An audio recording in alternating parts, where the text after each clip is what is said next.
করতেই পারেন, ওনাকে তখন নাটক করতেই হবে। উনি সুপ্রিম কোর্ট যাচ্ছেন, আবার এখন কাল থেকে ধর্নায় বসবেন। আগেই যদি যোগ্য লোকদের বিএলও নিয়োগ করতো তাহলে তার আজকে এই ধর্নায় বসতে হতো না।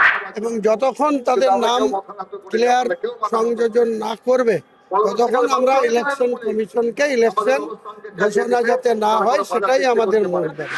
প্রত্যেকটা রাজনৈতিক দল বাংলার যে এসআইআর এর যে অসম্পূর্ণ ভোটার তালিকা 60 লক্ষেরও বেশি মানুষকে যেটা বিচারাধীন অবস্থায় জুডিশিয়ালের উপরে ভর করে তাদের নামকে কেটে রাখা হয়েছে, তাদের নাম যতক্ষণ পূর্ণাঙ্গ তালিকায় অন্তর্ভুক্তি না হবে আমরা এখানে এসেছি। প্রয়োজনে প্রত্যেকটা জেলায় জেলা শাসকের অফিস, প্রত্যেকটা ব্লকের অফিসে, কারণ সেসব অফিসে গিয়ে আমরা আমাদের ন্যায্য যে দাবি, যেটা সাধারণ মানুষকে ভোটার লিস্টের বাইরে করে রাখা হচ্ছে, তাদের নাম অন্তর্ভুক্তি করার জন্য আমাদের এই দাবি আচ্ছা আমরা অনুরোধ থাকবো।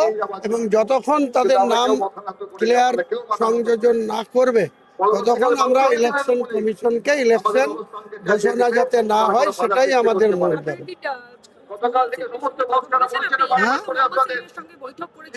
মোহাম্মদ সেলিম সাহেব তার পার্টির কর্মসূচি করতে এসছে, আমি আমার পার্টির কর্মসূচি করতে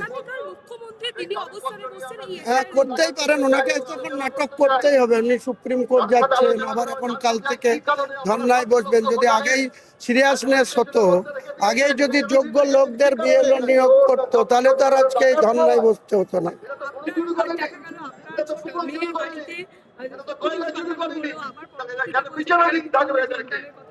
ওসব নিয়ে কিছু বলবো না, ওটা ওদেরকে জিজ্ঞেস করুন। ওরা কাকে কখন সার্টিফাই করছে আর কাকে কখন আসামি করছে ওটা ওদের রাজনৈতিক পলিসি, এ নিয়ে আমি কোনো কথা বলবো না।